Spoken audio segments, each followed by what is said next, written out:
Good morning, everybody. Good morning. Welcome back to another episode of the Teacher Project 2.0. We are here for part 2 of our special education series. So this episode today, we're going to be speaking on the specific disabilities. We talked last week about how there are categories when, hey, Belize, good morning, babe, how there are categories when you are looking to diagnose a student with a disability. So today we're just going to kind of take a little bit of time to just go through those disabilities, read through what the actual definition is, and then just kind of talk about what we've seen, what we haven't seen, what that looks like. And because again, remember, when we start talking about the definition of special education, it has to be something that impacts a child's learning. It cannot be oh, well, my child can't sit still at home, but at school they don't have any issues. They sit still, they pay attention to the teacher. Like, it's different. So it has to impact learning. So we have a special guest today. So I'm getting ready to introduce our special guest and bring him on. He is a special education teacher. We've had him on here before. We're just going to tap into a little bit of his experience. He is new to the profession. However, his specialty is special education. So he deals with children with special needs all day, every day. So we're going to bring on Discovering Des. I'm going to let him just give a few minutes, give a few words. Thank you, Des, for coming on. No problem. We've been talking about this for, I feel like, months almost, planning to get up on the Teacher Project 2.0. Glad to be here. Like Willie B said, this is my second year of teaching. I'm a special education teacher. Yeah, that's all I have, I think. We'll get more into some of your, as we talk, I know you're going to have more experiences. Belize, thank you so much for sharing this with your sister. Please, if your sister-in-law, sorry. Belize says that her sister-in-law is listening. She has an 11-year-old who has special needs. So thank you for sharing. Thank you for all of you for coming back. Anybody that's listening to the replay, thank you so much. So if he has any questions, Belize, as we go along, please feel free to just drop it. As always, drop it in the comment section, and we will get to it as we can, as soon as we can, and how we can. El Teddy's on his way. Dr. Elton is on his way. He'll be here in a few minutes. But we want to just go ahead, and I just want to extend a little bit more what I was just saying. I know when you are looking at, and we're going to get into writing IEPs and stuff. That's another episode for another. Right, exactly. As a special education teacher, writing IEPs is the main.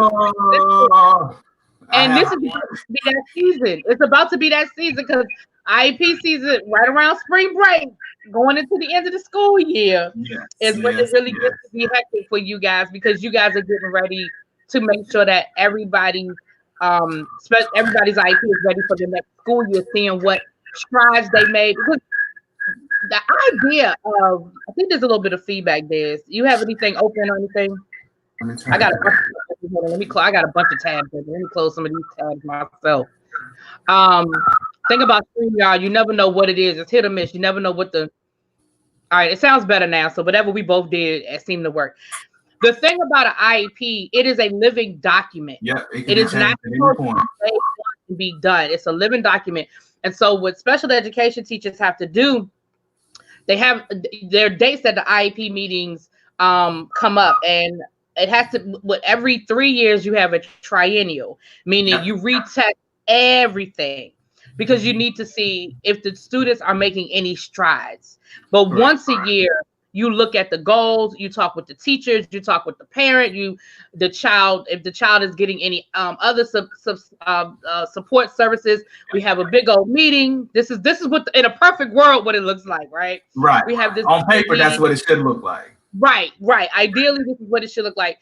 There's a big old meeting, and then from that we decide, are these goals still valid? Do they need to be extended? Do they need to be taken away? Because ultimately the idea is hopefully to get as many students out of special ed that legitimately can come out. We don't want to take them out before they're ready, but legitimately can be removed, because sometimes if you put the right services in place, this is the idea. Let's say a student is ADHD. I'm just going to throw an easy one out. A student is ADHD and it is affecting their learning, right? And they, as a result of being maybe put out of class too much, maybe off the hook and not paying attention enough, it puts them 2 years behind, right? Because that's the standard, right? Yeah, about 2 or 3 years. Right. So ideally, let's say that a student has an IEP for 2 years, and certain things have been put in place to help that child figure out how to deal with their attention deficit. What give them some tools. Yeah. When you start feeling yourself drifting, being able to advocate for yourself and tell the teacher, hey, that's one of the biggest parts right there. That self-advocacy is something that I have to hold so much, because I can't read your mind. I don't know when you need something. You're going to have to learn to speak up for yourself. I know for a lot of kids, it's very uncomfortable. Even for adults, it's uncomfortable for us to let people know when we need help. But I have to let them know that it's up to you to let us know when you need something or when you're feeling a certain way, because we may know you. We may have had you for 2 or 3 years at this point. But I can only help you if I know you need help. And at a certain point, I need you to speak up and say, I need this. Yeah. And let me tell you something, as an educator, and this is something let me be real with y'all, okay? Because we are not perfect. Let me be real. That was something that I had to learn how to accept it however it came to me when a child is advocating for themselves. Because here's the thing. They may not have the right words. Right. They may not say it in the most polite way. But when a child can tell you, I'm not getting it, or I need more help, or can I turn this? Sometimes they say, can I have a few more days to turn this in? And as an educator, my first mindset is, no, it's due on XYZ day. But what I have learned to say is, well, let me ask you a question. Do you need more time because you need more time to understand the assignment?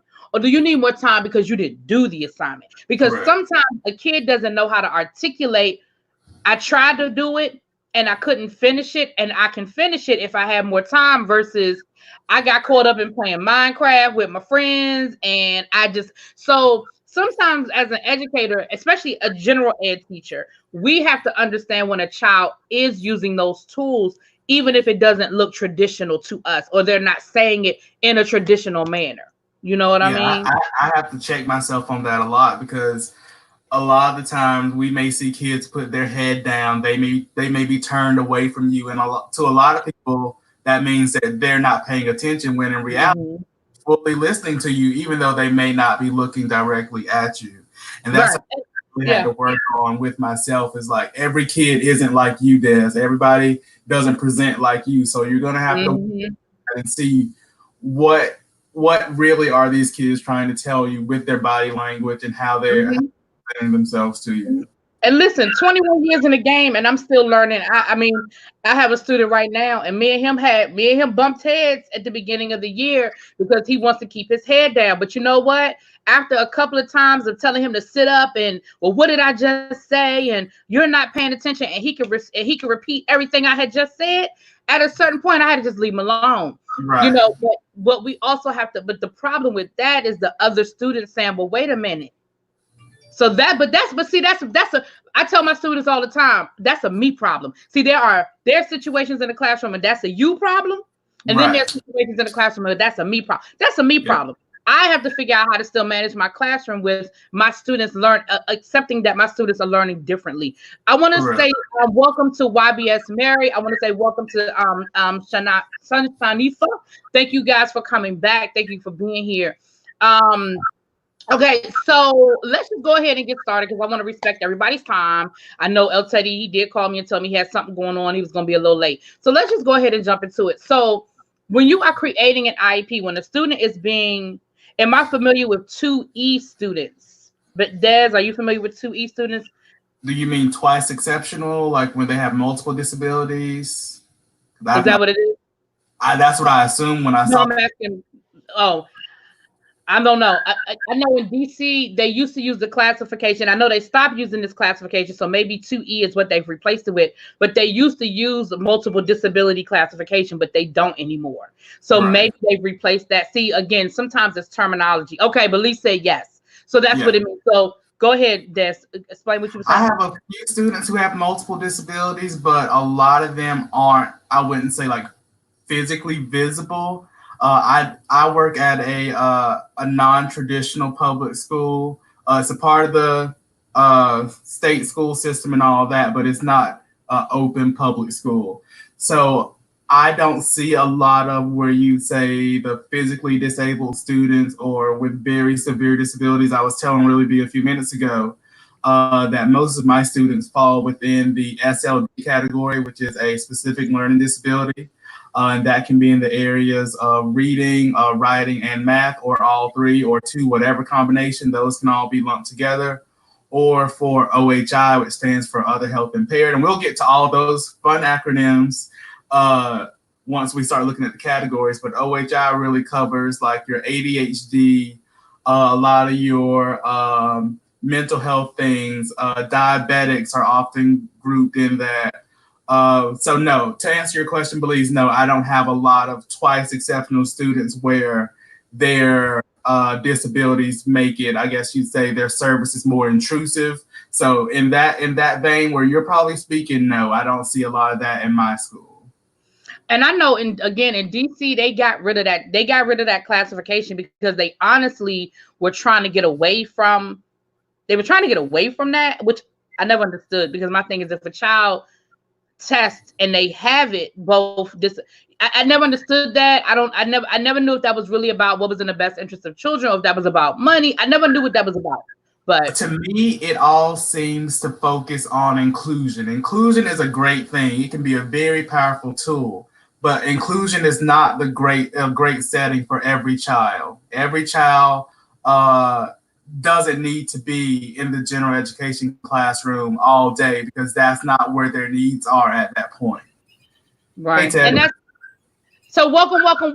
We have Dr. L. Teddy is with us.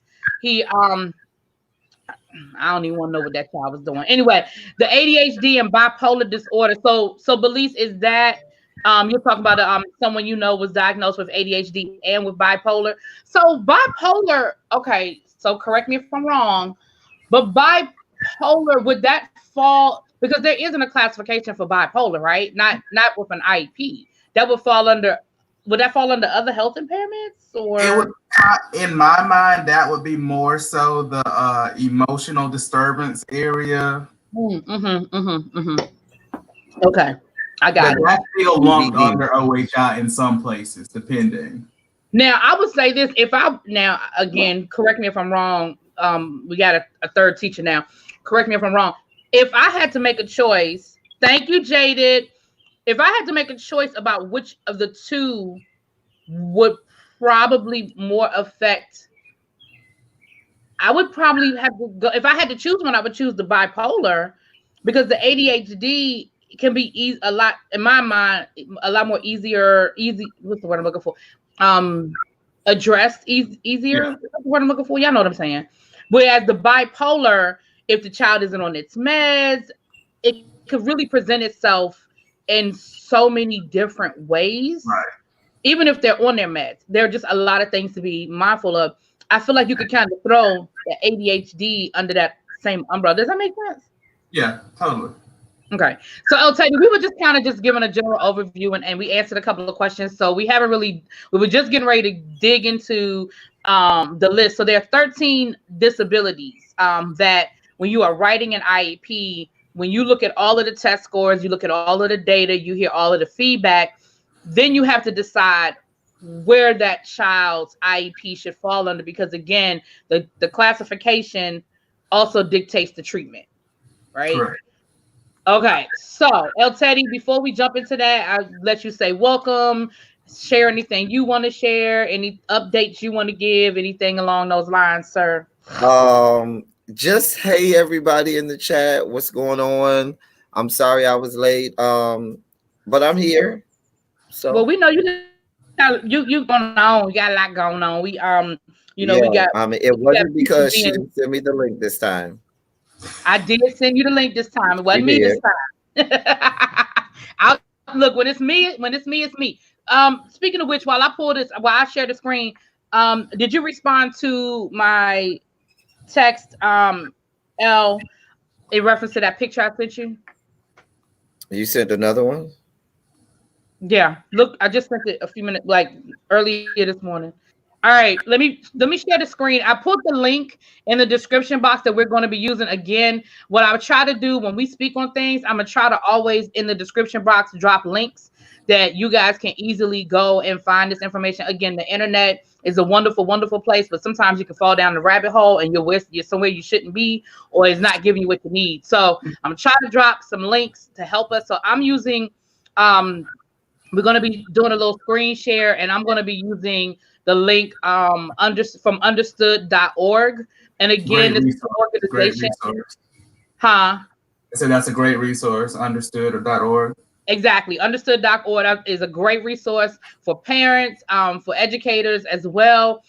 This particular article is written by Andrew Lee, and what's interesting is Andrew Lee is an attorney, but remember what I told you guys last week about education law being very lucrative when it comes to IDEA, especially in the past. It's not as much as it once was, but it's definitely a field. When I say lucrative, I'm not just talking about the money side of it, but just make it you will have clients. Like there's no shortage of clients if you decide to go into education law.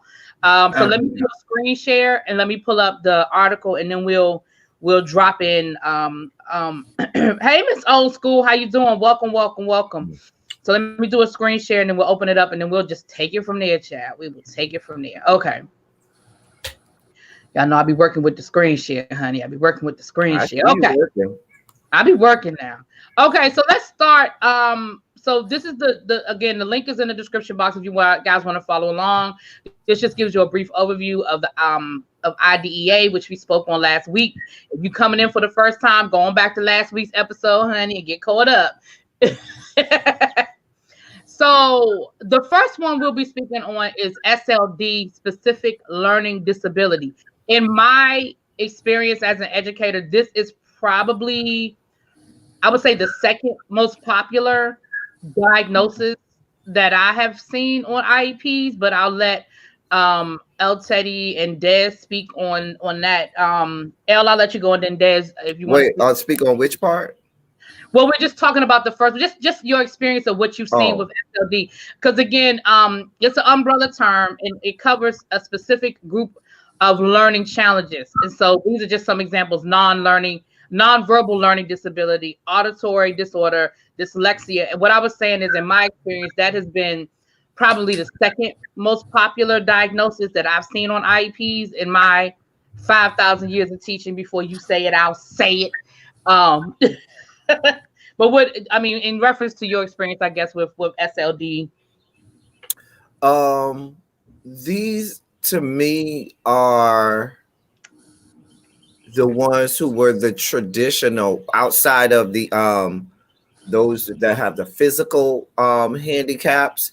Mm-hmm. These were the other students who traditionally, going back, they don't, their education doesn't go back as far as the physically handicapped does, because that's where kind of especially it started with the physically handicapped. But when they first started to address non-physical handicap, this was the subgroup that came, those who had learning disabilities.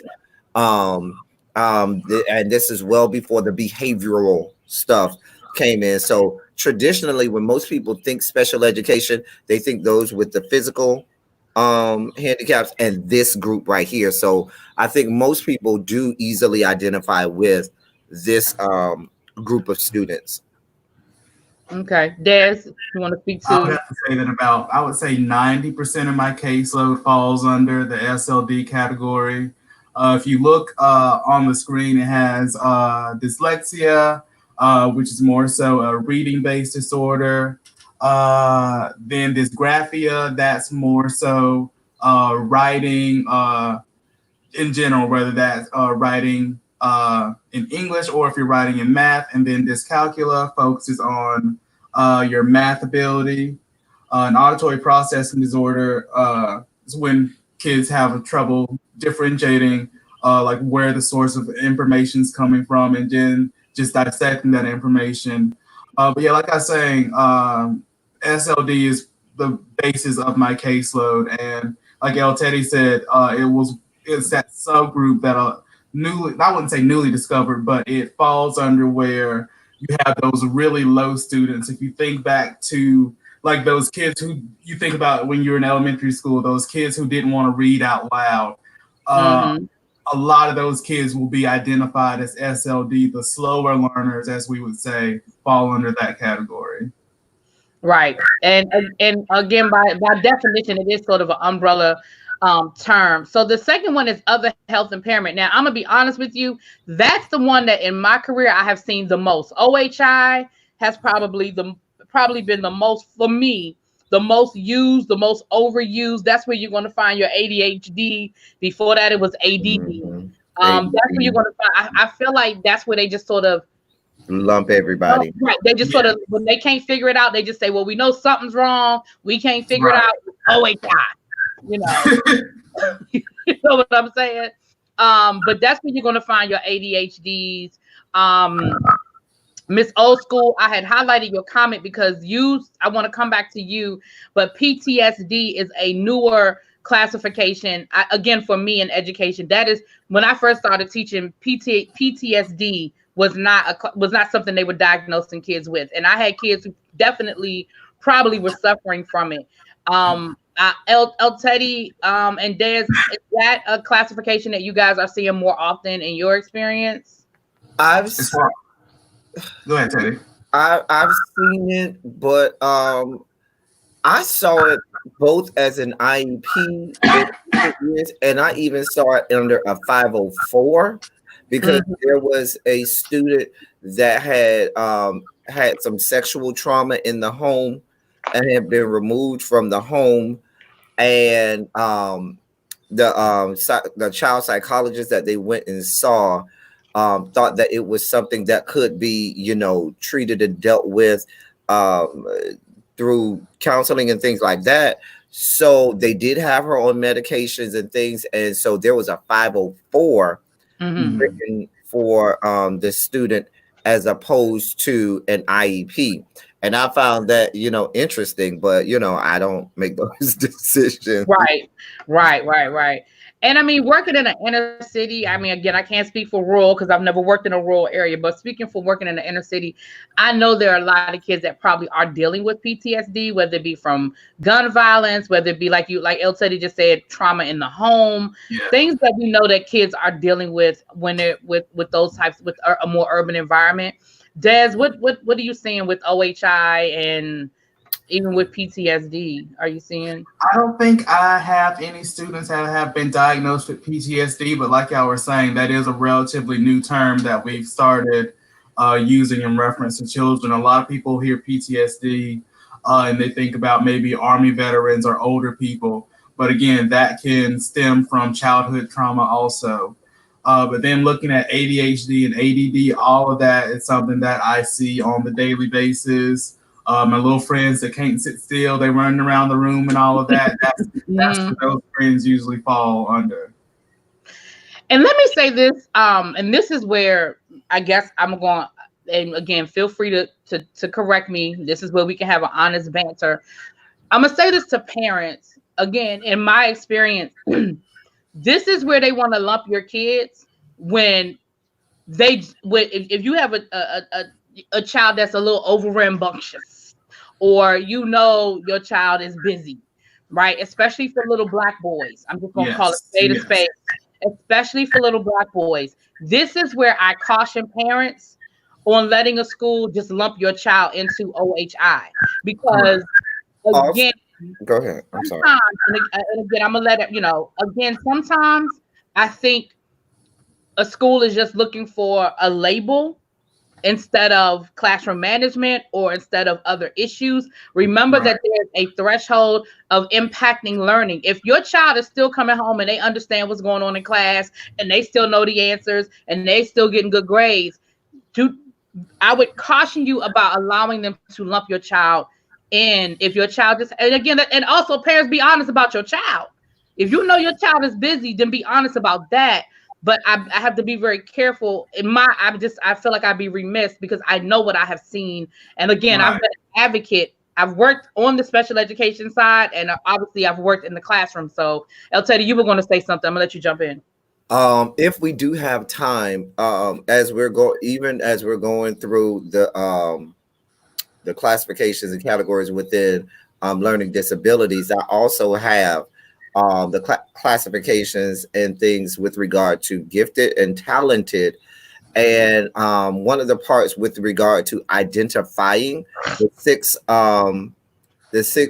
traits of students that could be identified as gifted. The bad student like this most of them fall under that category. Okay.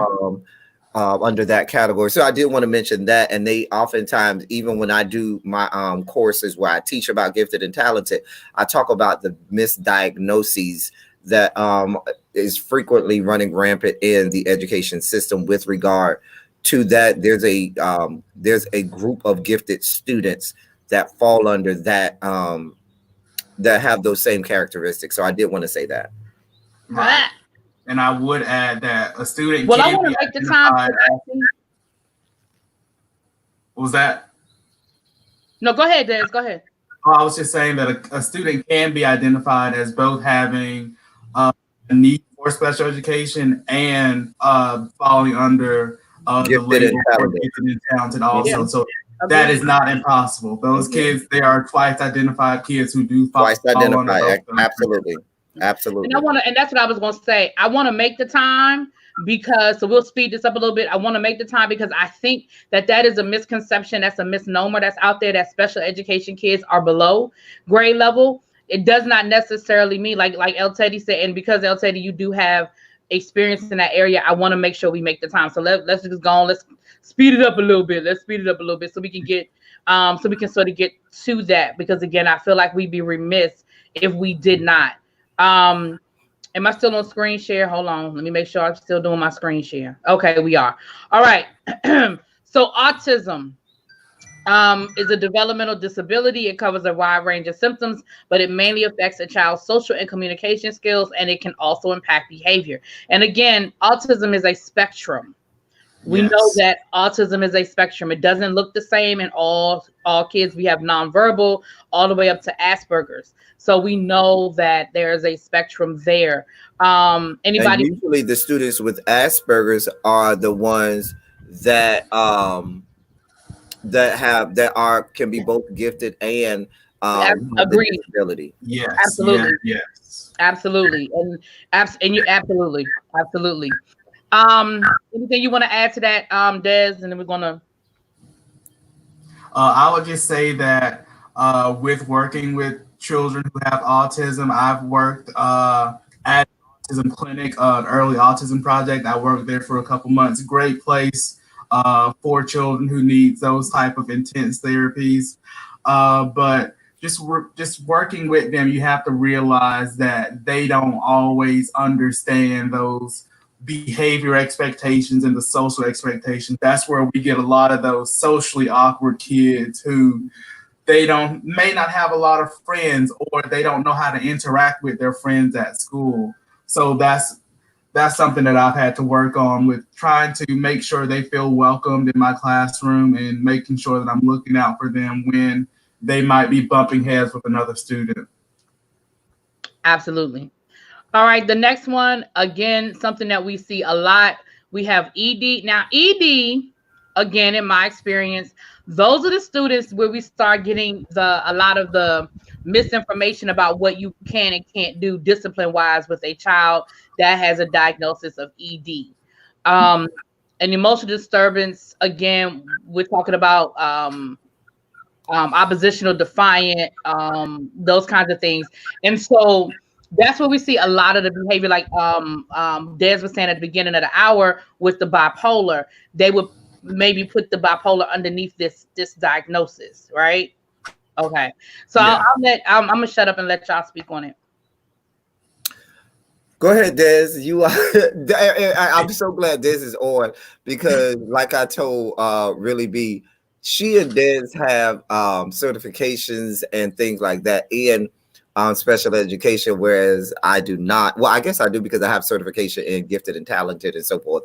But I know with the disabilities, I kind of defer to you all a lot, and things like that. But you're so right when you talk about how parents get so up in arms, and they get so angry about things that schools can do and have to do with regard to students that do become emotional, that are under this umbrella of emotional disturbance. Some places say EBD, emotionally or behavioral disturbed. And what happens is they're not up to speed on what their rights are, and they're also not up to speed with regard to the rules and protocols that schools have in place.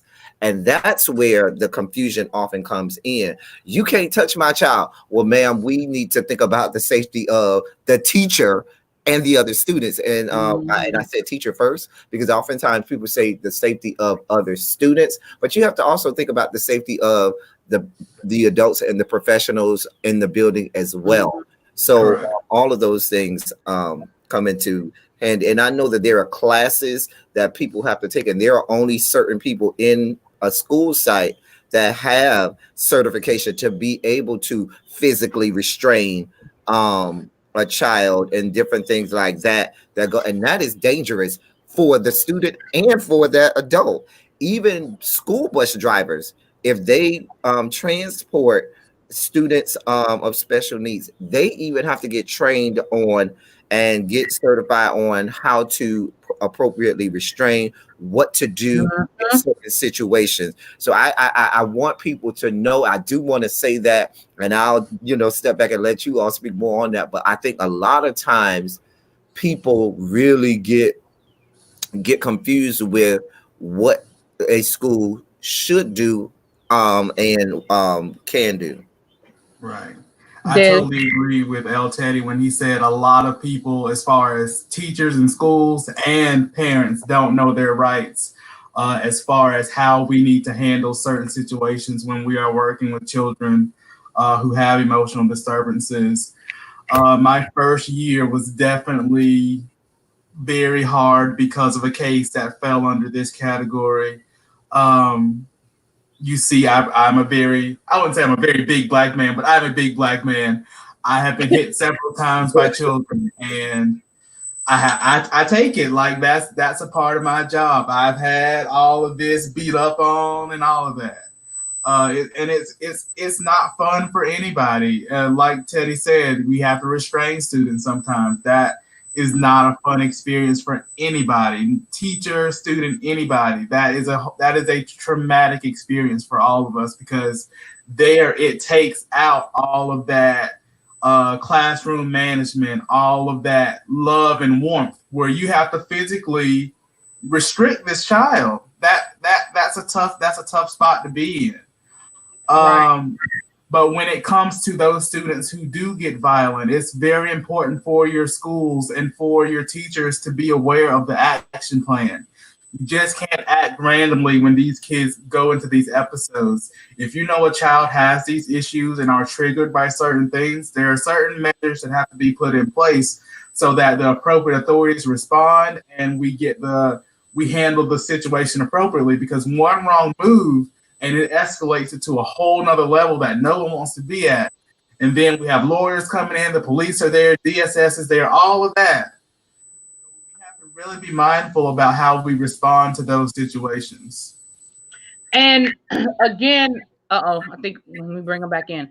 And again, I think going back to a conversation we had a few episodes ago when we were speaking on the young lady down in Florida who was arrested. Well, not arrested. She was taken to the mental institution for evaluation.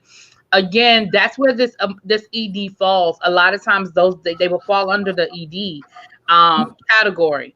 And like El Teddy and Des both said, if it has to be addressed appropriately, or it can escalate. And it escalates quickly. Like y'all, these situations in a blink of an eye. You say the wrong thing to a kid feels a certain way, and it just if it you look at them wrong. You look at them wrong. It's all over with. It's over with. Literally on a dime. Oh, yes. Exactly. And also, if you look under here, it says that some of these disabilities also may be put under other health impairment, which we already spoke on, how other health impairment is sometimes just used as that we don't know where else to put them kind of thing. All right, speech and language impairment, those get into the more obvious. Oh, before I say that, Belize and Miss Old School, I'm not ignoring you guys. I'm gonna address your questions or your statements. I'm gonna kind of get through this, and then we'll come back, address it, and then we'll let El Teddy speak from the other side of the spectrum in reference to that. So I'm not ignoring you guys. I just want to let you know that. So speech and language impairment, that is the obvious when we hear a child that needs speech therapy, or we know a child has a hearing impairment or needs a hearing aid. Those are the disabilities that are a little bit more concrete, I guess, to say, okay, we know a child. If you know your child had to get tubes put in their ears and they have a speech impediment or things like that. Like those are the ones that are a little bit more easier to diagnose and a little bit more obvious. Are those IEPs a lot easier to write and things like that in your experience? With those IEPs, as far as speech and language goes, the bulk of those, unless their disability impacts their educational performance, the bulk of those are usually written by the speech and language pathologist. I have to be there, of course, just because I'm the case manager. Right. I have to still test them and make sure that they are on grade level and whatnot. So I have to include all of that. But as far as their goals and all of that, that's usually dictated by the speech and language pathologist. Right.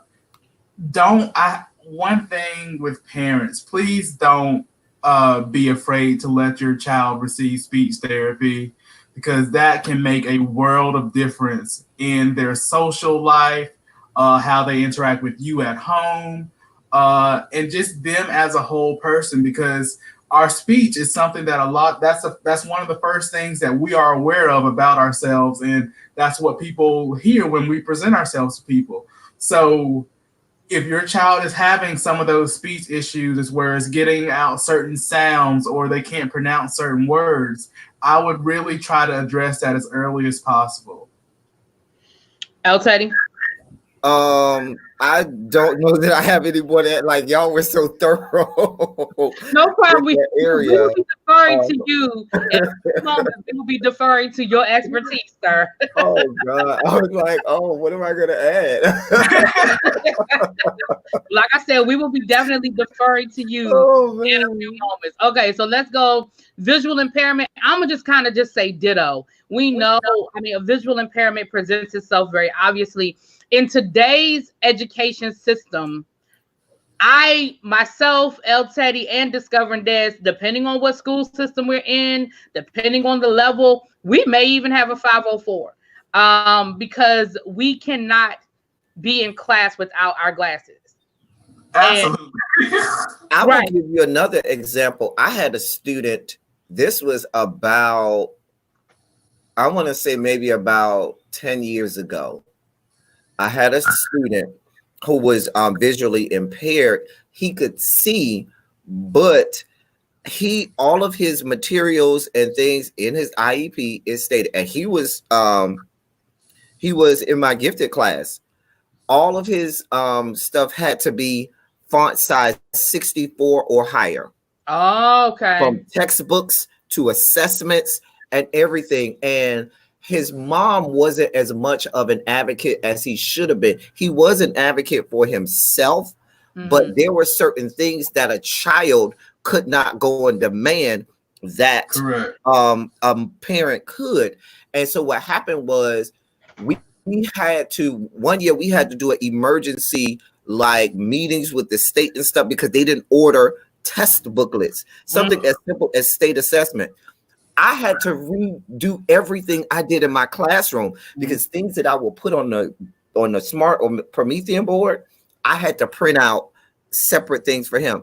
If they didn't order the textbook in enough time so that the publisher could print out a large print textbook for him, which was going to cost hundreds of dollars for each textbook, that meant that I had to go and either retype it all at his font size or higher, or go and copy it. And I usually didn't copy it because with copying it that big, you could only copy a certain segment of the page. And making those copies, like, I know it's necessary, but they're not built for all of that. They are not. So it was a real hassle, and I found myself doing, and because he was in my gifted class, he did not have a teacher that would follow him around. I didn't have a special ed teacher, so I was left by myself. So it was like I had 2 classes within that one. Now, he was very smart, very intelligent. But he just needed to be able to see. And had his mom been there to be the advocate, say, no, you need to have, years in advance, you would know this. But I mean, and there's sometimes, and I'm just going to say this one part and I'm going to move on. Even sometimes the school site is not prepared for that, because what happens is if you're going to order a textbook like that, the publishing company is going to say we need 6 months or something like that. Subject selection may not happen at a school site until April. And so the school year is starting again in August or September. And so there wouldn't be enough time for that, the process of getting those materials, because we don't know what courses he might decide to take, ahead of time. And I'm going to say this, and then we'll go ahead and move on. But I'm going to say this. This is an example. Okay, Des, I'm going to come to you. This is an example of how schools get in trouble. When I was talking about how education law can be very lucrative, this is an example of how schools get in trouble. Something as simple as, it sounds like an easy accommodation, but one, if a teacher doesn't have the correct resources or a school doesn't invest in the correct resources, because the reality of the situation is this: a regular public school does not have the budget to buy a totally separate set of textbooks for one student that may or may not ever be used again. Because that one textbook might cost $800 or $900.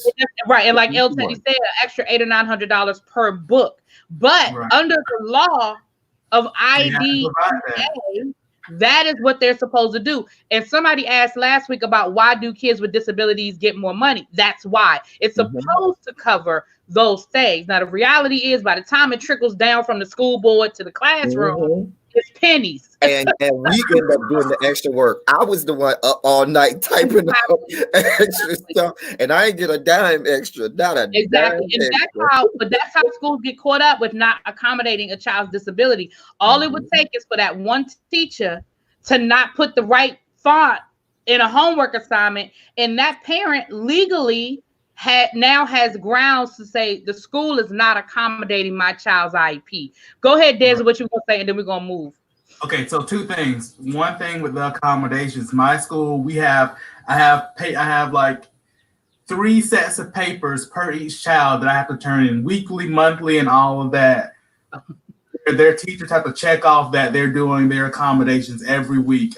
My assistant has to go and collect those every week from teachers to where they outline what assignments they had, use the accommodations for, whether the kid refused them or not. And that's another thing. Your children can refuse those accommodations at school. So they may like, take El Teddy's example with the child with the enlarged print. If that child didn't want that book and didn't take it home, that's on him. And that's what I deal with a lot of parents, or let's say, for example, like small group testing. I pull my kids for testing and they say they don't want to come. I can't fight them on that, because that's their right as an individual to say, I don't want that accommodation. And a lot of parents don't necessarily like that. And then they look at us crazy. It's like, no, your child said no. This is their right. And that's the end of it.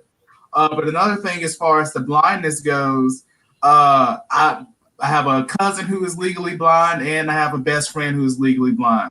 My best friend who is legally blind, we went to undergrad together. She has now moved to Texas. She has a degree in counseling and all of that. So those children, they don't, their education doesn't stop there. They can go on to still be whatever they want to be. Not at all. And so I'm gonna just go ahead and lump in the next 2 disabilities, sort of lump in with the last 2 that we just went through, which Did I do it? Hold on. Okay. Sorry, y'all. Can y'all see it on the screen? No. Okay, hold on. Look, y'all know I'll be working with this. Okay, here we go. Y'all can y'all can't see No. it. Hold on. I'm gonna get it, y'all. We gonna get it. We gonna get it. All right, here we go. All right. Am I back? Are we back? Oh, it's loading. Yep. All right.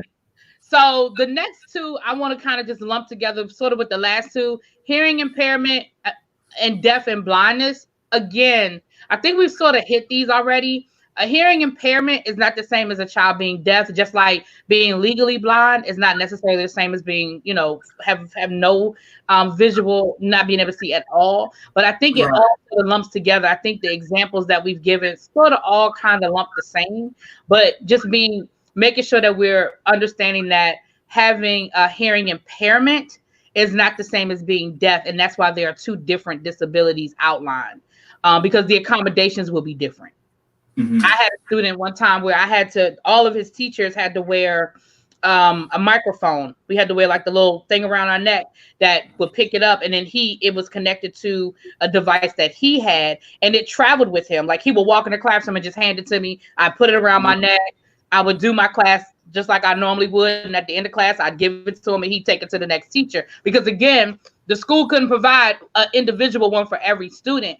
Technically, that still wasn't necessarily the best way to handle it, because then the kids knew that, but at the end of the day, it was still better than nothing, which is what we had before that. But yeah, so that's a hearing impairment, a child that's hearing impaired, that's a accommodation. And if he forgot to bring it to school one day or something to that effect, then, that was a whole nother mess involved with that, and kids are going to be kids. They're going to forget. I mean, kids forget their head if it ain't attached sometime. So kids are going to forget, Oh, I'm sorry. Anybody want to jump in? I mean, but I think no. You good. You are good. I think we kind of covered it. Des, anything you want to add to that?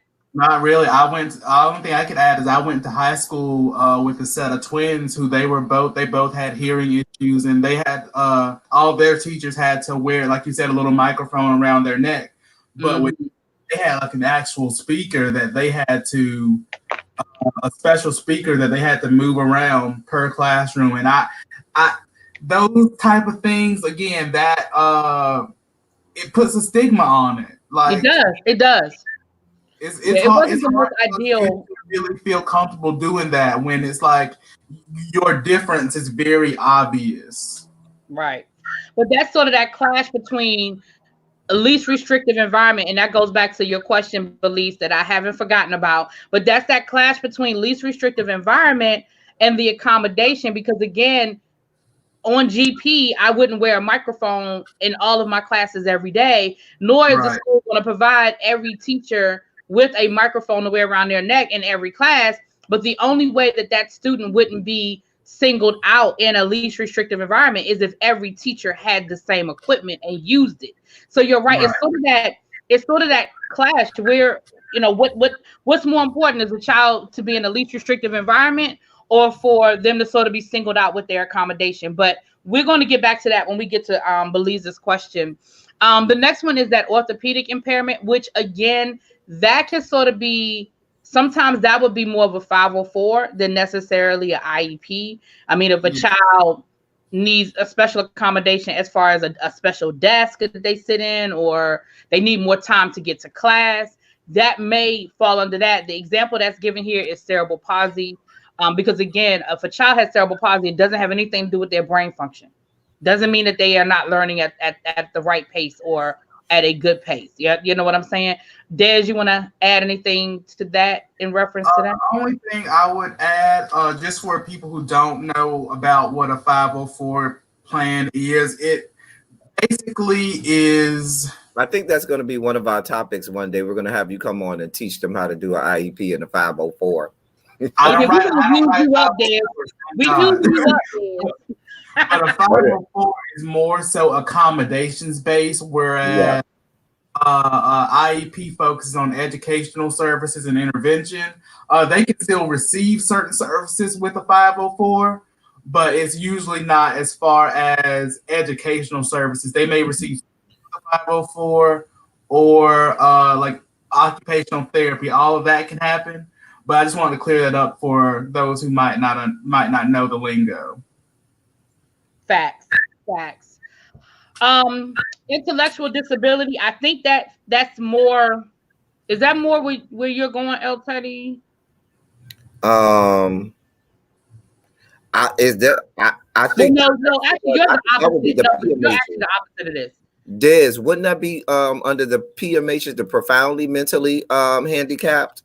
Wouldn't they call that's where we get into like the mild, moderate, severe, and profound disabilities. Right. The former term would be mental retardation. That's what most people know it by. That's what we mean when we say intellectual disability. Right. Yeah, I know we used to call it PMH or profoundly mentally handicapped. And in educational services, they don't use the word retarded anymore. That word is not used. So correct. Intellectual disability. Say that again, El Teddy, what you just said. Profoundly mentally handicapped. Yeah, those are the key words that you're going to hear. No one is going to. You're not going to walk into a professional setting and hear the word retarded. You're just not. It was a very. When I worked as an advocate, that was a very jarring word for parents when their child was being diagnosed and they saw mentally retarded on their child's paperwork. It was a very jarring word. And so I cannot imagine having to write that out like that. Yeah. Oh my God. It was very jarring. I mean, I've been in meetings where parents had very, very, some reactions to just seeing yeah, I mean, you knew your child had a disability, but to see that word, it just definitely was very jarring for a parent. And so I'm sure that had a lot to do with why they found a different way of just expressing it. But yes, when you see intellectual disability, again, Down syndrome, students who, again, that's testing. So we're looking at IQ. We're looking at, where they are cognitively. There's testing that goes into this. Nobody just pulls it out of a hat. But it is an extreme disability. Schools are very reluctant to have this disability unless it is absolutely there. It is a very much in my experience, they are very hard pressed to label a child ID unless it absolutely is presenting itself. Absolutely. Traumatic brain injury. This is something I actually was working on my certificate in this at one point, and I kind of got away from it. But again, this is where you would see where a child might have been in some sort of accident, car accident, maybe they were underwater for too long, and but there's a specific injury that you could connect. They were fine, they had no disability, and then they were in some sort of an accident, and then it has affected them. Doesn't like things that might have happened like while late, like during birth. I think that falls under there too, like if something happened while they were being birthed. Okay. El Teddy, you want to add to that? No, I don't have anything to add to that one. Okay, so so last but not least, we have multiple disabilities, and this goes back to the question that was asked about would a child be labeled with more than one? The answer is yes, but again, schools are reluctant to do it. In my experience, schools are reluctant to do it, but there is a classification under IDEA for multiple disabilities. Right. So let me go back to the two questions that I skipped earlier, and then El Teddy, I'm gonna give you the stage for the last 10-15 minutes to speak on the other side of the spectrum, so to speak. So Belisa's question was, let me come back to the regular screen. Hold on, y'all. Okay, so Belisa's question was, so if the ADHD is addressed and bipolar is being treated, is the special class needed in your professional opinion? So let me say this. The law says least restrictive environment. If a student that has a multiple disability, meaning ADHD and bipolar, but they are able to function in a general education classroom with accommodations and a co-teaching environment, then the answer is no. They do not need to be in a special room just because they have two disabilities. I'm gonna let Dad speak on that, but that's the short answer. I'm gonna let Dad, as the professional, say it. And if I'm wrong, tell me I'm wrong. Don't No, be you're afraid right. to You're tell right. me. I was just going to say that just because a student has an IEP, that doesn't mean that they're going to be pulled out of Exactly. a special class or resource class or self-contained or any of that. I have a lot of students. They never see the inside of my room. I always go to them. We meet in their classroom. If we need to talk about something, we may have a little conference in the hall. But yeah, again, least restrictive environment. We sit down as a team and decide these things. It's not like we just decide as a teacher, I'm going to pull this kid into my room and you're going to be with me working on these things. That's a team decision. And if a parent doesn't agree with their child being pulled out, we can't pull them out, and that's just it. Like, that's a part of knowing your rights as a parent. There is a double-edged sword to that, because when you start to talk about the inclusion classroom, what happens is sometimes the resources with regard to actual special education teachers being able to be in the classroom is limited. And so you may have a child that is involved with inclusion, and they may give me just 1 second. Hold on, y'all. One quick second. No problem. Yeah, but again, that goes back to what I was saying before about education law and why it is such. That's why I said you will never be out of clients, because unfortunately, even in the best of intentions, even in school districts that want to do the right thing, resources are what they are. And if a school doesn't have enough, like, I can speak for my school right now, we are short in the special education department. It's not because we don't want to provide the services. We don't have the teachers.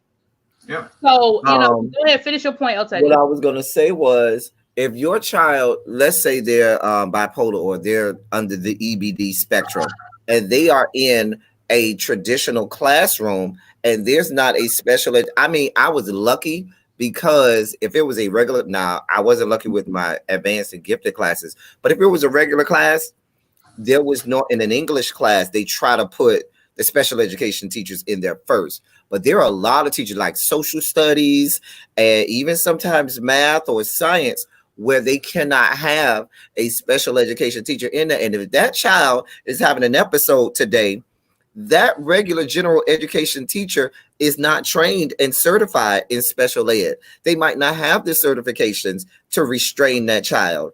They may not, they do get the IEPs with all of the accommodations that need to be made.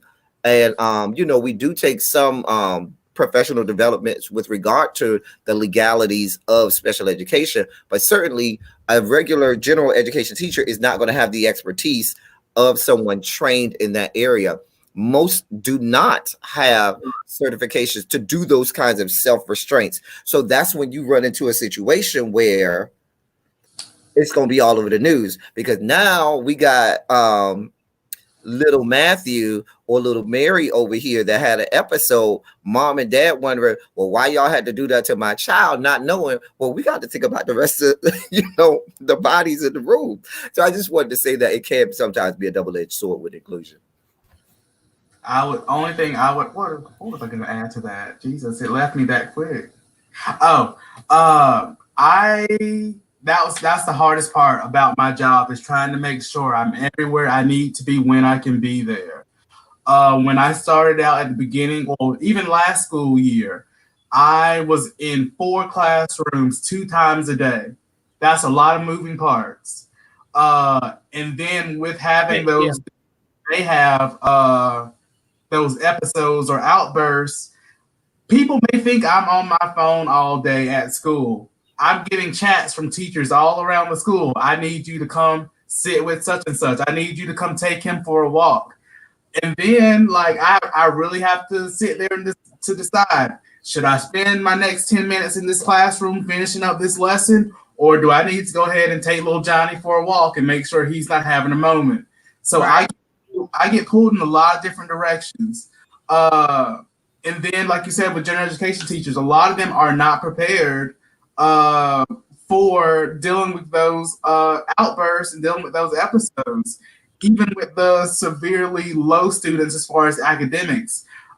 Teachers are instructed on how to address those needs, but they don't have a degree in special education. That's just the end of it. At the end of the day, they don't have specialty to address those deficits in a grade level classroom when they have 20, 23 other students to look after at the same time. They can't sit there and read an assignment and break it down like I can in a small group. So there lies the difference. Exactly. And I'll be honest, when I was teaching, when I first started teaching, you know what I was told about special education kids? I was told, make sure they gave me the IEP. They made me sign for it. They said, make sure you keep that in your file cabinet.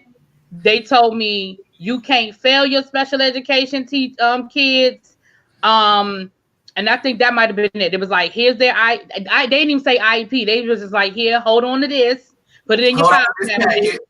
Right, just hold on to this, and you know you can't fail them, you can't suspend them, and good luck. And that was all I was told. I was not taught how to read an IEP like in a professional. Like I went to I sorted out myself, but I was not taught how to. Like I didn't go to a professional development on how to read an IEP provided by my school until like my 4th or 5th year teaching. And so again, I look back and say, well, what all of the kids that I missed because I wasn't given the proper training, and it was never. It just wasn't. Now it's a lot more conscious now than it was then. But I'm just saying, I'm gonna address Miss Old School, and then El Teddy, you have the floor. Miss Old School said to us that her child has been diagnosed with ADHD and with PTSD, and she said that because of the diagnosis, that her daughter has a hard time making friends and tends to get bullied at times. So it wasn't so much a question as it was just a statement, but I wanted to address, I guess, from an educator point of view. Do you guys have any advice for Miss Old School in reference to what she can do as a parent to help her daughter transition better or deal with, again, I don't want to get too much into the details of your daughter's disability, but with the PTSD, I mean, do you guys have any suggestions in reference to what her challenges her daughter's having?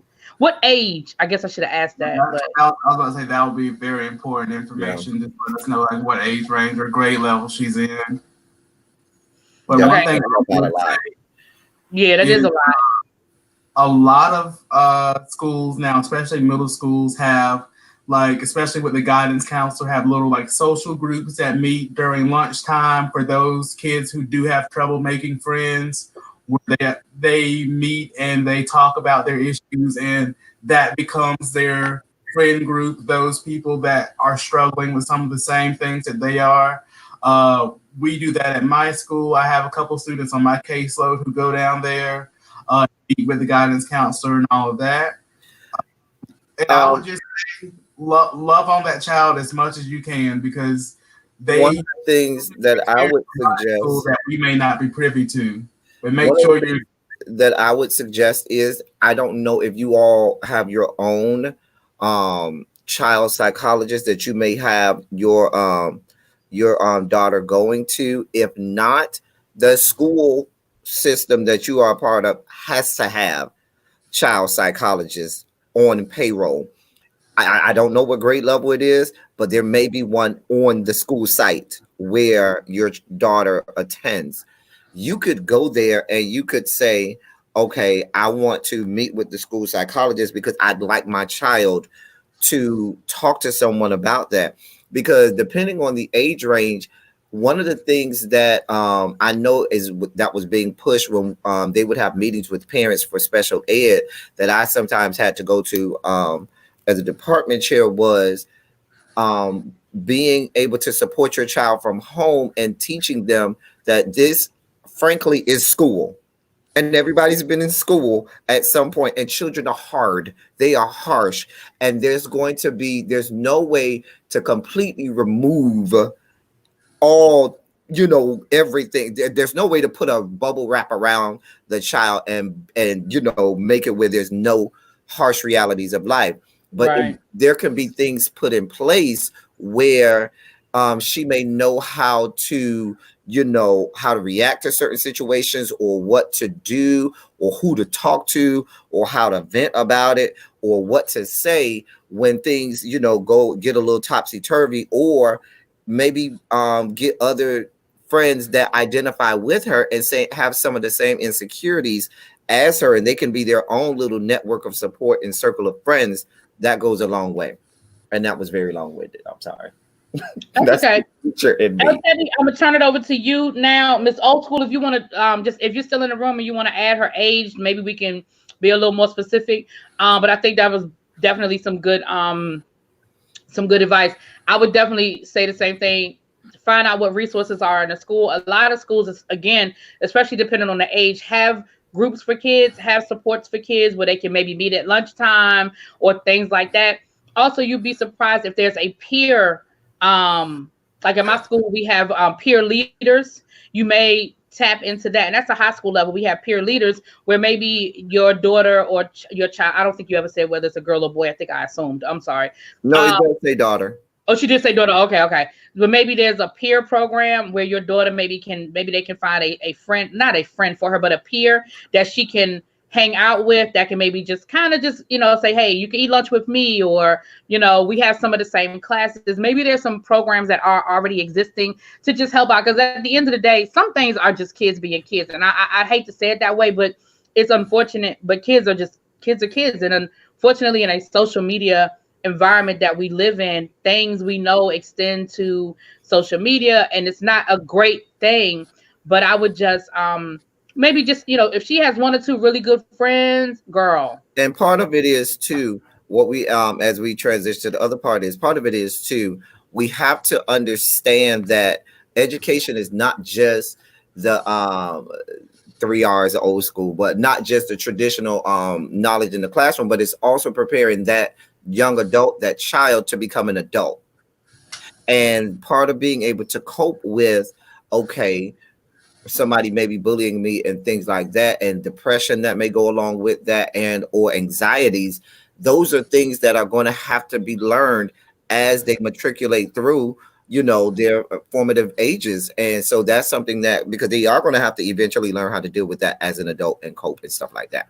All right, so under the gifted wing, the small little wing, gifted and talented, I do 2 courses, and I'm going to try to be as brief as I can, but I do 2 courses. 2 of the courses that I do is one is traits and characteristics of the gifted and talented, and the other is the domains of the gifted and talented.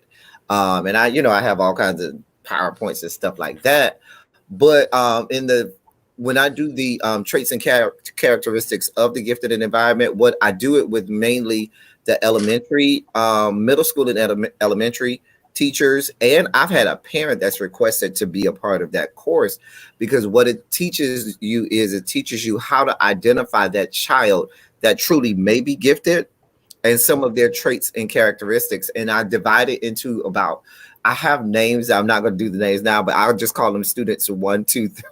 It's 6 different types of students that I identify. Now, you'll find things where there are more, and you'll find studies where there are more. But for lack of time and in the course that I teach, I just narrowed it down to 6. And so we'll call them students 1 through 6. So with student 1 is the student who is what I call 90% of the students identified as gifted are student 1. These are the students that parents love, that teachers love. They're obedient. They follow all the rules. They do everything right. They walk in the straight line. They know the rules and they follow them to the T. You tell them do A, B, C, D, they're going to do A, B, C, and D, and they're going to do it well. That is it. And so what ends up happening is they end up being loved by the teacher, called on all of the time. Their parents love them because they're obedient at home. They do all their chores. They do everything right. And so they get identified as gifted because they may be high functioning. They may be, above grade level some. And so they get their IQ test and they go and they get a gift. That's 90%. That's student 1. Now, let me say students 2, 3, 4, and 5 are the ones that normally don't get diagnosed well. Okay. They normally don't even make it into the gifted program. So I usually spend more time on 2 through 5 because people don't identify that. Now, student 2 is the polar opposite of student 1. Student 2 is the is, for lack of a better term, I'm sorry to curse, badass. Student 2 is the one that you don't want no parts of. They are a behavior problem. They do not conform to the system. They always are having conflicts with the teacher and the parent. They get frustrated just like the school system gets frustrated. And because they act out so much, you don't want to identify their abilities. So because their behaviors, their bad behaviors overshadow what they do well, you don't even look at it. And even if you do see something, you don't even want to, because they may have made you so angry that you like, nope, I don't want no parts of them. Okay. A lot of these students are sometimes, they do things, they just try to be disruptive in class. Okay. These students oftentimes become dropouts. Okay. They oftentimes get involved with drugs. There's this type of student, they get involved with drugs a lot, and they exhibit a lot of delinquent behaviors. They hanging on a corner, they hanging on the block. Very gifted and talented, but that's student 2. And like I said, oftentimes they truly are gifted and aren't put in the right environment, but they get misdiagnosed. They usually become the EBDs. Student 3 is the student who denies their own talent. Those are the students who want to fit in. Those are the students who don't want to be a nerd. They don't want to be seen as smart. They want to fit in with the rest of their peers, so they will dumb themselves down. If a teacher identify, oh, you did that well, you ain't got to ever worry about them doing anything well anymore, because they don't want you to know that they truly are gifted and talented. So that's what I call the student 3. These are the students who you have to take them where they are at that time. You can't force it on them. These are the students you can do little things to kind of prod, but if you sense any resistance, you got to leave them alone, because they will close up, they'll become introverts, and they won't open up anymore. Okay. They're very insecure about how people see them and how their friends see them. Student number 4. Now, these are the students who feel rejected. They feel like they're smart, but someone else didn't see them for who they were, or they didn't identify the area that they were smart in. So they are frustrated and they're angry. And whenever another student gets called out, they got to say something loud or interrupt or do something to talk about and pick at that student, because they're angry that their talents aren't being focused on, and they've never been identified as the smart kid or the gifted kid. And so they're like, I ain't getting noticed. They ain't gonna get noticed either. You ain't never talked about what I did. Didn't you see what I did? And they truly do have talents. They may have talents in just one area and not all of the areas that they think they have, but they often are angry and frustrated. And they end up suffering a lot of times from low self-esteem and become very bitter and resentful about things. These are the students who often need a lot of counseling later on in life. They do require a lot of counseling to help them get over that resentment and those bitter feelings.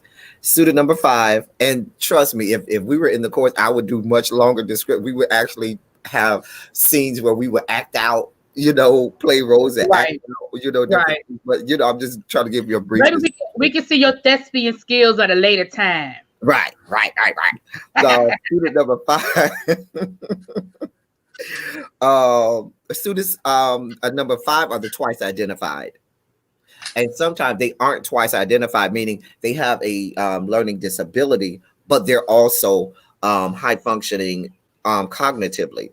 So those students a lot of times get missed over because they do have an IEP, because they do have a disability. They're never considered or never identified for being gifted and talented, because a lot of, even sometimes educators will say, well, you can't very well be ADHD and be gifted, or you can't have this learning disability, you can't be dyslexic and be gifted at the same time. Yeah. And that's not true. That's really not true. Yeah. So that so student number 5 often gets neglected and not identified. Even sometimes parents won't, because they've been told that this child has this disability, will neglect or not even identify the giftedness in that child that they have. So that's student number 5. So as you can see, students 2 through 5 are the 1, 2, 3, 4, and 5 are the ones who normally don't make it into a gifted program and are misdiagnosed. The last one is student number 6. Now, student number 6 is that student who is the risk taker. This is about 10%. Remember, I said 90% was student 1. The other 10% of the students in gifted are usually the risk takers. They are high functioning, but they don't want to follow the rules. They make their own rules. They make their own policy, and they work well in it. You told them to do A, B, C, and D. They're going to do A, B, C, D, E, F, and G.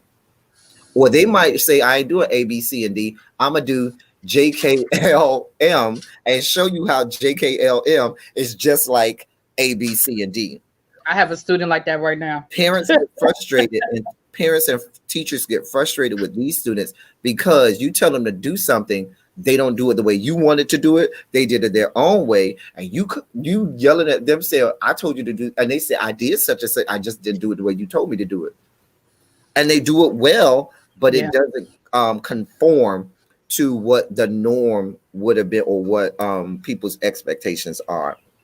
And so I wanted to, and a lot of times teachers will identify student number 6, but I wanted to put those different traits and characteristics out there because you might be a parent that may have that child, and someone may be trying to pigeonhole your child into or misdiagnose your child. Your child might be a 2 through 5. Where they're saying, oh, your child needs to be in special ed, and so forth and so on, when they may actually be gifted and talented. And if they're put in those environments, they may, be able to develop those talents and go places that they never would have went. Real quick, and I'm gonna go through this real fast before I go. The last thing I want to go through is every state has their own classifications or categories or domains for gifted and talented, but there is a federal Department of Education standards for what the domains of gift or what the different categories of giftedness are, and they are and I do a whole course on that, but they're intellectual giftedness, creative giftedness, artistic giftedness, leadership giftedness, and academic giftedness. And a child, if they are under some people put it under creative giftedness, some people put it under artistic giftedness, some people are gifted with regard to kinesthetically and how they can maneuver their own body.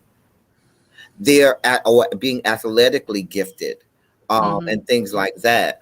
So there's so many different ways that a child can be identified as being gifted. And we all know if a bad child is put in an environment where there are nothing but gifted students, they kind of conform to their surroundings, and you start to see changes in that child, and they often show other forms of giftedness that they had that they didn't even know that they had. So I just wanted to put that out there real fast because I know we spent a lot of time on the learning disabilities, but I did want to spend a little bit of time with the gifted and talented because that is important too. I'm an advocate for my gifted kids. Belize, I see your comment. It says, seems like it's easy to throw children to special needs if they are different, even if they don't need it. I wouldn't say that it's easy, but it depends on the perfect storm. If they are not performing well in class and they're having behavior issues, yes, that kind of gives us, you look at their educational track, you can see the evidence of how their grade either has been constant, it's very fluctuated, but it really it depends on per case. So I wouldn't say that it's easy because I've had some cases where a child even needs special education services and a parent is just like totally against it, no, not even having a discussion about it. So then that's another side of that same argument, to where it can be hard to identify a kid if their parents aren't on board and willing to accept that their child does have a disability of some nature. And I'm gonna say this: it's not as easy as it once was. It once was very easy. It's not as easy as it once was. We're going to get ready to. Thank you. I see Shawnette and Quintessential coming in. Thank you guys so much for joining. Little baby, I saw you asked a couple of questions. One question specifically, I'm going to definitely table for us to come back to. You asked about how has No Child Left Behind affected this, and that is a whole nother episode. So I don't even want to open up that Pandora box. Most of this happened because of No Child Left Behind. Yeah, I wrote that question down, and it will definitely be addressed. But that is a whole episode. Most of what we're talking about came because of No Child Left Behind. Like we said last time, George Bush, if he didn't do anything for the country, 9/11 notwithstanding, the biggest thing he did for these yet to be United States of America is reform all of education. He did. Whether you like it or not, he definitely made an effective policy. Whether you like it or you don't like the policy, he definitely made an effective policy. Hey, Foy. Based on No Child Left Behind and its effects and how absolutely. It even changed qualifications for just general ed. It's we'll definitely come back to that. I think that is definitely, but again, I just don't want you to think we ignored your question. Also, Lil Baby asked about race playing into that again. Oh, that's a big part. Oh, yeah. But the research is there. The research is definitely there. But that's why I was saying before, under the OHI, that is where a lot of our kids, especially little Black boys, get thrown in under other health impairments. And but we'll definitely, I see El Teddy wanting to say something, so I'm gonna let him have it. But we'll definitely address it. Go ahead, El Teddy. I can tell real quick with the race relations. I think I said this one time before. Even in how students are identified as being gifted, there's the gifted 2.0 or the subsection of gifted that if you are a person of color, it didn't have to be the 130. You could, in some states, you can be as low as 119 for your IQ score if you are a person of color. And that was their way. And so what would happen is, like, I was in gifted. My IQ was 142. But a lot of times when I went to a new gifted class, because I was Black, the teacher would immediately look at all of the students of color and say, well, they probably really didn't belong here anyway. They probably got in with that program. And one time I challenged the teacher. I said, go pull my IQ scores. I belong here more than most of the people who are sitting in this. It's just different things like that because. Well, we know you. There's no doubt in my mind that is what you said. Sure did. You know me. I don't care. That's that self-advocation we talking about now. But and then Shawnette, you were saying that you are very suspicious of white teachers. I feel they don't take time. Well, let me say this. I'm always cautious when people use absolutes. I don't think I hear your point, and your point is valid, but I don't like the all, because it's not an all situation. Are there instances? Yes. But it can go both ways as well. So, because we also have a lot of Black teachers who have that, they just need to get their ass beat. You know what I'm saying? And that's not always the case either. So I think that it's a conversation to be had, but I don't want us to get caught up in it being an absolute that all, just because you're not of that race, you can't understand that race, because that's not valid either.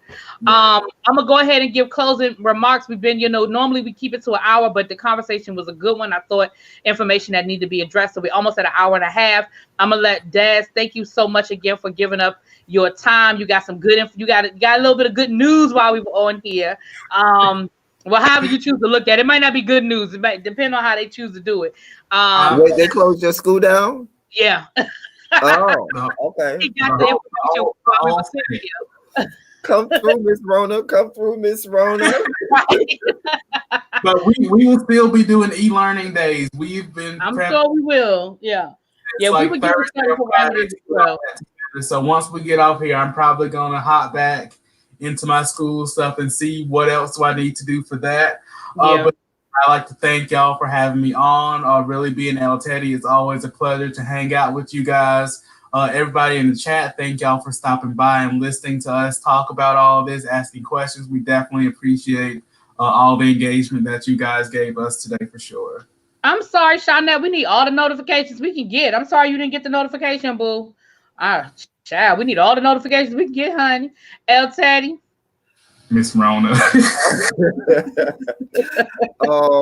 It's always I always love, more so than the other stuff that we do on our personal channels, I love delving into the education spectrum. But I love talking and being passionate about education. I had an actual friend of mine that watched the replay, and they were like, "Here you go. When you start getting in your teacher mode, how you get all excited and stuff, because it's what we do." So people don't understand. Like, it's a zone, man. You get into a zone. You get in that zone, and you get in your happy place, man.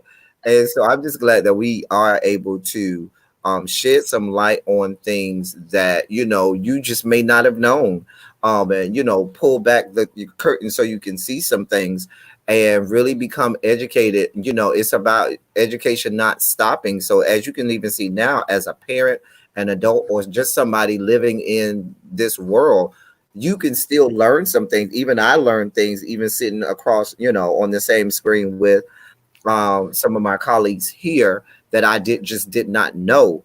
And so it's an ever learning process. So I encourage you to always be learning, and to always just see what more can be done. And then I'm gonna shut up because I'll keep going. No, if my little baby said we do get real instructory. and the chat is very student A. Okay. Abby said that's how she feels about makeup. Yes, honey, yes. So real quick, as Abby would say, we'll get to the church announcements. If you are not following all of us up here, please make sure you hit the subscribe button. All of us have our own channels. We do a little something different, but check us out. Really Be TV, Discovering Des, El Teddy 27 official. We had Jaded Nerd, my little bro in the chat, Foy the artist in the chat. Of course, my big sis Abby Reviews. She is all things makeup. Okay. I will be going live on my other channel. Give me about an hour. I was gonna go live yesterday, but baby, it just didn't happen. It didn't happen. Yeah, but I'll be going live in about an hour. The streets were hot yesterday. Yeah, it just didn't happen, honey. It was a lot going on. It just didn't happen. And I was also trying to get some of my own videos done and stuff. But El Teddy, are you going to be doing anything? Or I know you said you have some things you have to do today, but are you going to be? Actually, those plans got canceled. Okay. So that's why I'm still here. Okay. But I might go live. I know I need to watch RuPaul's Drag Race. I haven't watched it yet. I still need to. But if I might go live, or if I'm invited on people's live, I've been inviting everybody on my live. If I'm invited on people's lives, I might be inclined to come on. But no shots taken at anybody. I just don't mind sending a link out. I felt the bullet. I felt it. Why? Oh, throw a bullet. Anyway, Des, you have anything you want people to check out over on your channel? I know you started your series in reference to, that fresh out of college, what experiences and all of that. Like Real B just said, I started a series on my channel called Beyond the Stage, where I'm talking about life after graduating from college and all of that comes with becoming an adult and moving on into the real world. I don't have anything that I'll be uploading this weekend. I've pretty much taken the last 2 weeks off, but keep an eye out for some new stuff, and I'll definitely. You were doing birthday stuff, so you were doing birthday stuff, honey. And Really Be TV. She may need to watch those videos to remember 35 years ago, being fresh out of college and things like that. So I'm glad. That she is watching that, because 35 years ago, Lord God. I'm sorry. So there's going to be an unboxing immediately following this. Meet me over on Abby Reviews channel. He had to go. Okay. Immediately meet me over to Abby Reviews. She'll be doing an unboxing. I don't know what we're going to be unboxing, but we're going to be unboxing something, honey. She said her Shin and Fab. I don't know what she's talking about. It's makeup talk. It's foreign language to me. I don't know. But we're gonna meet her over there and see what kind of goodies that the postman just dropped off for Miss Abby Reviews. Okay. Spray them boxes down before you open it. Yeah, she's gonna break it down for us. And with that being said, you guys, everybody, he said spray them down for that Rona. Oh, right. I thought you said, my bad. Rona be out there waiting for y'all. Miss Rona is out there waiting for y'all. We don't want no Rona on it. We don't want no Rona. And with that being said, everybody be safe. We want to keep living our lives, but we definitely want to be cautious and not be careless. With that being said, everybody have a great Sunday. I'm off for the next 2 weeks, so y'all gonna probably get sick of me. But it is what it is, honey. Talk to y'all later. Peace.